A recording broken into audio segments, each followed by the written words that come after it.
Hello friends, good evening. Welcome to Easiest English with Vishwas.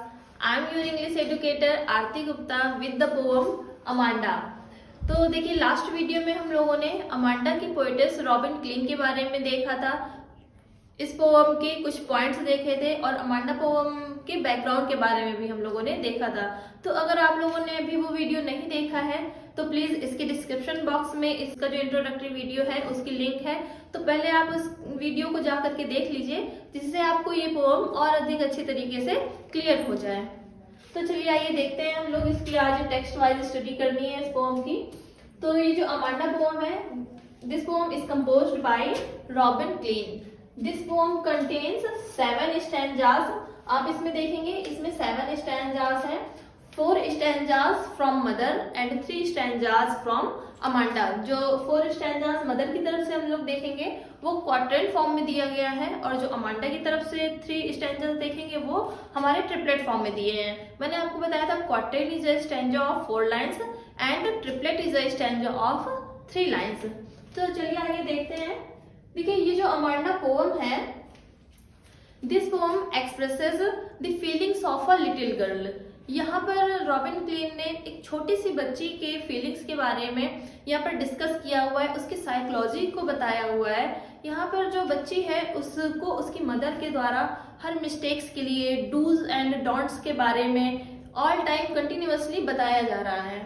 तो उस बात से वो फ्रस्ट्रेट हो जाती है और अपनी एक इमेजिनेटिव लाइफ में चली जाती है, अपनी एक लाइफ को इमेजिन करती है। तो चलिए आइए देखते हैं यहाँ पर क्या बताया जा रहा है। Don't bite your nails, Amanda. Don't hunch your shoulders, Amanda. Stop the slouching and sit up straight, Amanda. तो यहाँ पर आप इस स्टैंजा को देख करके इमेजिन कर सकते हैं कि इस तरह की बातें मदर ही बोलती हैं। तो मदर अमांडा से कहती है, यहाँ पर एड्रेस किया जा रहा है अमांडा को। तो मदर कहती है कि don't bite your nails Amanda. Amanda अपने नेल्स को बाइट मत करो। Don't hunch your shoulders Amanda. Hunch means होता है झुक करके बैठना, कुबर निकाल करके बैठना। जब आप आगे की ओर झुक करके बैठते हो तो पीछे आपकी बैक निकल आती है, ठीक है। तो इसका मतलब है कि जब आप आगे की ओर झुकते हो तो कुबर निकल आता है।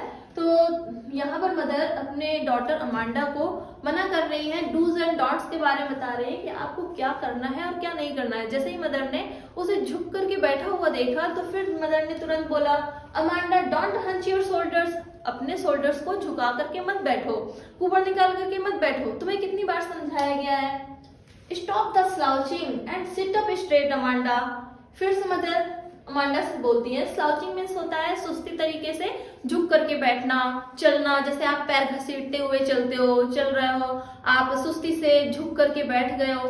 तो फिर से मदर ने जैसे ही अमांडा को इस प्रकार से एक्ट करते हुए देखा, फिर से मदर बोलती है, स्टॉप द स्लाउचिंग। इस तरह से सुस्ती से आप झुक करके मत बैठो, ऐसे मत चलो।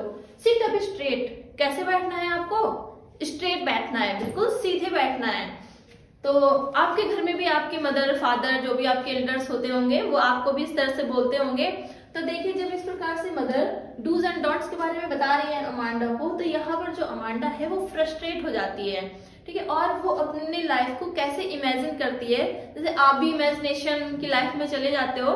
तो जो चाइल्ड का जीवन होता है वो एक इमेजिनेटिव लाइफ होती है, वो हर चीज को इमेजिन करते हैं। आगे आने वाले इंसिडेंट्स के बारे में भी वो इमेजिनेशन करने लगते हैं कि हम वहां जाएंगे, ऐसा होगा, फिर हम ऐसा करेंगे, फिर वो ऐसे बोलेंगे, फिर हम ऐसा करेंगे, उसका रिप्लाई ये होगा, हमारे द्वारा ऐसा एक्ट होगा।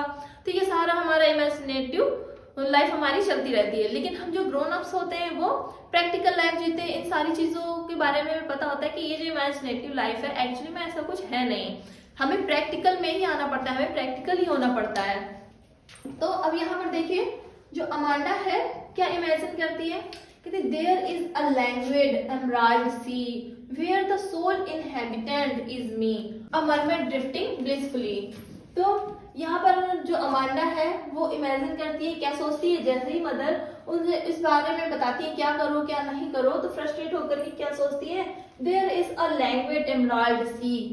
एक सी के बारे में सोचती है, समुद्र है। एमराल्ड मीन्स होता है bright green and language means होता है रिलैक्स्ड। तो सोचती है एक सी है कैसा है, ब्राइट ग्रीन, बहुत ही विशाल समुद्र है, बिल्कुल रिलैक्स्ड है, ग्रीनिश दिख रहा है।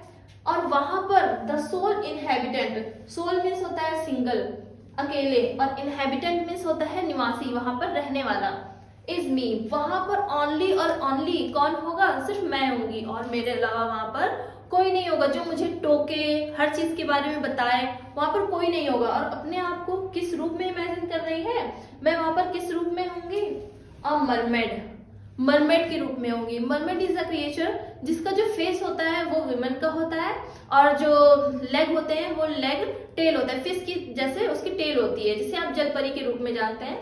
तो अपने आप को यहाँ पर जो अमांडा है वो एक मरमेड, जलपरी के रूप में यहाँ पर इमेजिन करती है कि मैं एक जलपरी होंगी और मैं दूर तक फैले हुए ग्रीनिश सी में, जो कि बिल्कुल रिलैक्स होगा, वहां पर मैं क्या कर रही होंगी, ड्रिफ्टिंग ब्लिसफुली, आनंद पूर्वक मैं वहां पर ड्रिफ्टिंग कर रही होंगी, समुद्र की वेव्स के साथ मैं एंजॉय कर रही होंगी। कभी वहां पर जब मेरा मन होगा डुबकी लगाऊंगी, जब मन होगा बाहर होंगी, और उसकी वेव्स के साथ वहां पर मैं एंजॉय कर रही होंगी। तो इस प्रकार से वो अपनी लाइफ को इमेजिन करती है। तभी फिर से आवाज आती है, क्या बोलती है mother, did you finish your homework Amanda, Amanda क्या तुमने अपना होमवर्क फिनिश किया, did you tidy your room Amanda, Amanda क्या तुमने अपना रूम क्लीन किया। टाइडी मीन्स होता है क्लीन करना ना, साफ करना। तो मदर कहती है कि क्या तुमने अपना होमवर्क किया, क्या तुमने अपना रूम क्लीन किया। I thought I told you to clean your shoes, Amanda, Amanda मुझे लग रहा है मैंने तुमसे तुम्हारे शूज क्लीन करने के लिए भी बोला था, लेकिन देखो अभी तक वो हुआ नहीं। ये सब क्या है, तुम्हारा रूम गंदा पड़ा है, तुम्हारा होमवर्क अभी तक नहीं हुआ, तुमने अभी तक अपने शूज नहीं क्लीन किए, ये सब क्या है। तो फिर से मदर उसको इन सभी चीजों के बारे में बताती है, उसकी मिस्टेक्स के बारे में कंटिन्यूअसली बता रही हैं। तो फिर से अमांडा जो है जैसे ही मदर की बात सुनती है फिर से फ्रस्ट्रेट हो जाती है और अपनी देखिए लाइफ को किस प्रकार से इमेजिन करती है। कहती है, I am an orphan roaming the street, I pattern soft dust with my hushed bare feet, the silence is golden, the freedom is sweet. तो कहती है अपने आप को यहाँ पर अमांडा जो है एक ऑर्फन के रूप में इमेजिन कर रही है। वो क्या सोचती है कि एक ऑर्फन जो है उसे मुझसे कहीं ज्यादा स्वतंत्रता है, फ्रीडम है। तो अपने आप को यहाँ पर वो फ्री नहीं, वो सोचती है कि हमारी जो फ्रीडम है उसे क्या किया जा रहा है, कर्टेल किया जा रहा है, हमारी जो फ्रीडम है उसे हमारे पेरेंट्स के द्वारा छीना जा रहा है। तो इस प्रकार से वो फ्रस्ट्रेट होती है और क्या सोचती है, अपने आप को एक ऑर्फन के रूप में इमेजिन कर रही है और सोचती है रोमिंग द स्ट्रीट, मैं गलियों में स्वतंत्रता पूर्वक घूम रही हूँ। और अभी यहाँ पर देखिए, यहाँ पर सी की बात की थी तो कहते कि फिर से क्या होगा, soft dust, soft dust means रेत, रेत में मैं क्या कर रही हूँ कि with my hust bare feet, hust means होता है स्टिल एंड क्वाइट, मतलब स्थिर और जिससे क्वाइट शांति पूर्वक। अब बेयर फीट यहाँ पर देख रहे हैं आप कि मदर ने अमांडा से क्या बोला था, शूज क्लीन करने के लिए बोले थे। तो यहाँ पर अमांडा क्या सोचती है, ना मैं शूज क्लीन करूंगी और ना ही मैं पहनूंगी। तो यहाँ पर बेयर फीट, पैरों में बिना कुछ पहने हुए, जब पैरों में बिना कुछ पहने हुए सॉफ्ट डस्ट में रेत में चलेंगे तो बिल्कुल भी पैरों की आवाज तो होगी नहीं। तो हस्ट बेयर फीट से मैं सॉफ्ट डस्ट में चलती जा रही हूँ। और जब आप देखते हैं कि जब आप रेत पर चलते हैं तो क्या होता है, चलते जाते हैं और पीछे से आपके पैरों के निशान बनते जाते हैं। तो जब पैरों के निशान बनते जाते हैं तो वो क्या होता है, एक तरह का पैटर्न बनता जाता है। तो मैं इस प्रकार से वहां पर अपने हस्ट बेयर फीट से सॉफ्ट रेत पर चलते हुए पैटर्न बना रही हूँ। The silence is golden, the freedom is sweet. तो यहाँ पर जो अमांडा है वो अपनी मदर की बातों से बहुत ही फ्रस्ट्रेट हो गई है कि बार बार मदर मुझसे कुछ ना कुछ बोले जा रही हैं कि ये करो, ये नहीं करो, ये तुम्हारी मिस्टेक्स हैं। तो यहाँ पर वो चाह रही है कि बिल्कुल शांति हो। The silence is golden, silence जो क्या है वो क्या है, गोल्डन है, बिल्कुल सुनहरी है। द फ्रीडम इज स्वीट, और जो स्वतंत्रता है वो बहुत ही स्वीट है, इससे अच्छा तो कुछ है ही नहीं। साइलेंस और फ्रीडम, इन दोनों से अच्छा लाइफ में कुछ भी नहीं है। वो अपनी लाइफ में साइलेंस को और फ्रीडम को सर्च कर रही है। तभी फिर से देखिए मदर क्या बोलती है, don't eat the chocolate Amanda. Amanda यहाँ पर जैसे ही चॉकलेट खाने को होती है तो मदर तुरंत उसे रोकती है, Amanda don't eat chocolate, chocolate मत खाओ। रिमेम्बर योर एक्ने अमांडा, तुम्हें याद नहीं है कि चॉकलेट खाने से तुम्हारे एक्ने हो जाते हैं, मीन्स एक्ने मीन्स पिंपल, तुम्हें क्या हो जाते हैं, पिंपल्स हो जाते हैं। Will you please look at me when I am speaking to you Amanda, आप देखते हो कि जब आपके मदर फादर आपको डांट रहे होते हैं, आपको कुछ बोल रहे होते हैं, तो आप साइलेंट होकर के सर झुका करके बैठ जाते हो, और जब आप बहुत टाइम तक रिप्लाई नहीं देते हो तो अगली साइड से यही क्वेश्चन होता है ना कि मेरी तरफ देख के बात करो, क्यों सर झुका करके बैठे हुए हो। तो बच्चा बेचारा क्या करे, रिप्लाई दे तो आप ढीठ हो गए हो, और अगर आप शांत रह रहे हो तो ये कहा जाता है ना कि क्यों नहीं सामने देख करके बात करो, मेरी तरफ देख के बात करो। तो यहाँ पर यही सिचुएशन अमांडा की है। तो यहाँ पर मदर क्या कह रही है कि will you please look at me when I am speaking to you Amanda, क्या तुम प्लीज मेरी तरफ देख करके बात करोगी जब मैं तुमसे बात कर रही हूँ, जब मैं तुमसे पूछ रही हूँ। तो अब यहाँ पर देखिए फिर से अमांडा क्या इमेजिन करती है, I am Rapunzel, have not a care, life in a tar is tranquil and rare, I certainly never let down my bright hair. तो ये आपने रुपंजल जो है, Rapunzel is a character in a fairy tale, fairy tale आपने सुनी होगी रुपंजल की। तो वहां पर जो रुपंजल थी, रुपंजल को एक टार में कैद कर दिया गया था, और उसके जो हेयर थे वो बहुत ही लॉन्ग गोल्डन कलर के थे, और जो विच थी, जब रुपंजल अपने बालों को टार से नीचे की ओर डालती थी, उसके हेयर से चढ़ करके विच अंदर आ जाती थी। तो देखते हैं यहाँ पर अब अपने आप को जो अमांडा है वो किस रूप में इमेजिन कर रही है, रुपंजल के रूप में। कहती है कि मैं क्या हो जाऊं, मैं रुपंजल होंगी, और I have not a care, मुझे किसी की कोई चिंता नहीं है ना, कौन क्या कर रहा है, कौन क्या कह रहा है, कोई मुझे टोकने रोकने वाला नहीं होगा। Life in a tar is tranquil and rare, tarn में जो लाइफ होती है वो कैसी होती है, बिल्कुल ट्रैंक्विल होती है, ट्रैंक्विल मीन्स शांत, एंड रेयर और दुर्लभ होती है, इट्स मीन ऐसा जीवन सबको नहीं मिलता है, बिल्कुल शांति भरा। आई सर्टेनली, लेकिन एक बात मैं आपको बता दूं, मैं रुपंजल तो हो जाऊंगी और मैं वहां पर टार में भी रहूंगी बिल्कुल शांति से, लेकिन जिस प्रकार से रुपंजल अपने बालों को नीचे डाल दिया करती थी, चढ़ करके, जिससे कोई भी चढ़ करके उसके बालों से के सारे चढ़ करके अंदर आ जाता था, लेकिन मैं क्या नहीं करूंगी, I certainly never let down my bright hair, मैं अपने ब्राइट हेयर को नीचे नहीं डालूंगी जिससे कोई चढ़ करके ऊपर आ जाए और मेरे साइलेंस को डिस्टर्ब करे, मेरे फ्रीडम को मुझसे छीन ले, है ना, क्योंकि मैं बिल्कुल टोटली रिलैक्स वहां पर रहना चाहती हूँ, बिल्कुल साइलेंस चाहती हूँ। अब देखिए फिर से मदर क्या कह रही है, stop that sulking at once Amanda, you are always so moody Amanda, anyone would think that I nag at you Amanda. तो जब इस प्रकार से जब आपसे बार बार बोला जाता है तो आपका मूड थोड़ा सा ऑफ हो जाता है और आप नाराज होकर के भी बैठ जाते हो, सिसकने लगते हो कई बार।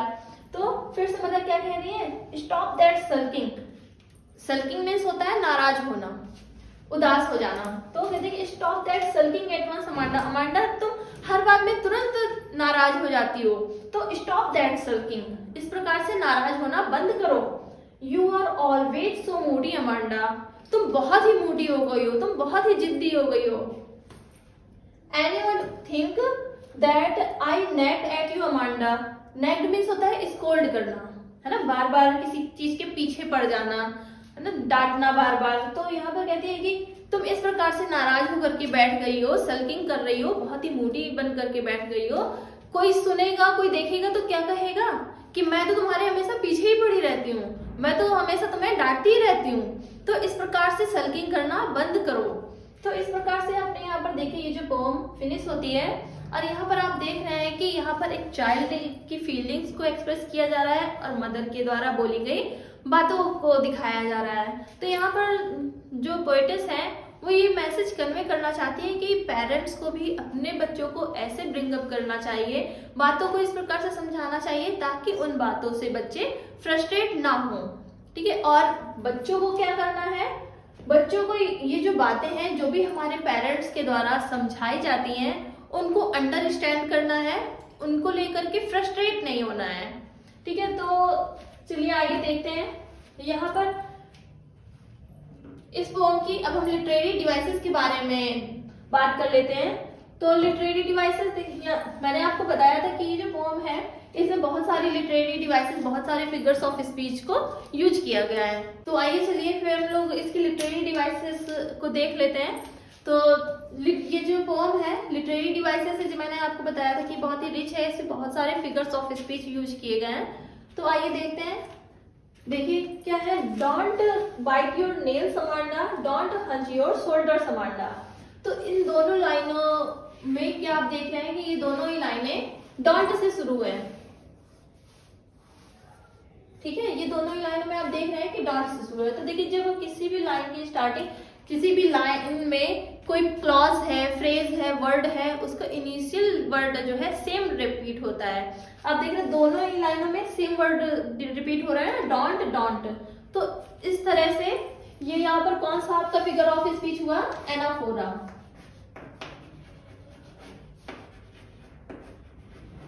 एनाफोरा क्या होता है, जब किसी भी लाइन में, किसी भी क्लॉज में सेम वर्ड स्टार्टिंग में रिपीट होता है, ठीक है, उसका इनिशियल वर्ड रिपीट होना चाहिए, तो वहां पर कौन सा फिगर ऑफ स्पीच होता है, एनाफोरा।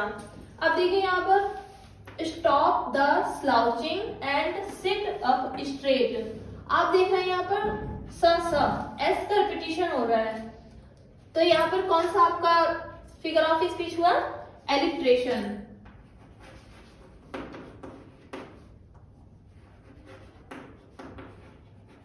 एलिट्रेशन क्या होता है, alliteration is the repetition of consonant sound. तो जो एलिट्रेशन है वो कॉन्सोनेंट साउंड का रेपिटेशन होता है, और जब आपका वोवेल साउंड का रेपिटेशन होता है वहां पर आपका एसोनेंस हो जाता है। तो नेक्स्ट लाइन देखते हैं, there is a language emerald sea. ये देखिए एमराल्ड सी है ना, तो यहाँ पर कौन सा आपका फिगर ऑफ स्पीच है, मेटाफर।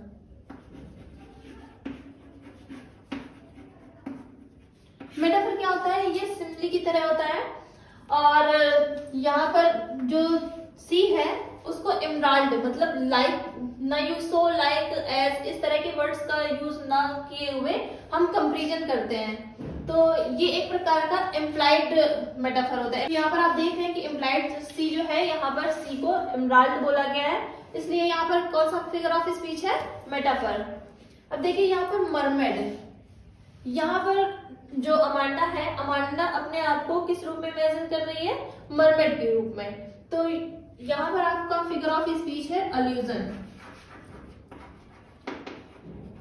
अल्यूजन क्या होता है, अल्यूजन देखिए कोई भी मिथ्स होती है, मिथिकल स्टोरीज होती है, या कोई भी ऐसा इंसिडेंट होता है तो उसके करेक्टर को हम ले लेते हैं, ठीक है, ये एक प्रकार का पासिंग रेफरेंस होता है ना। तो हम डायरेक्ट उस करेक्टर को नहीं लेते, उसका हम नाम दे करके उसको इमेजिन करते हैं। तो इस प्रकार से यहाँ पर जो मरमेड है, मरमेड में आपका अल्यूजन है। इसी प्रकार से आप देखते हैं, देखिए यहाँ पर डिड फिर से इसके इनिशियल सेंटेंस में, ये जो सेंटेंस है, दोनों ही सेंटेंसेस में इस वर्ड को रिपीट किया जा रहा है। तो आपका यहाँ पर कौन सा फिगर ऑफ स्पीच होगा, एनाफोरा।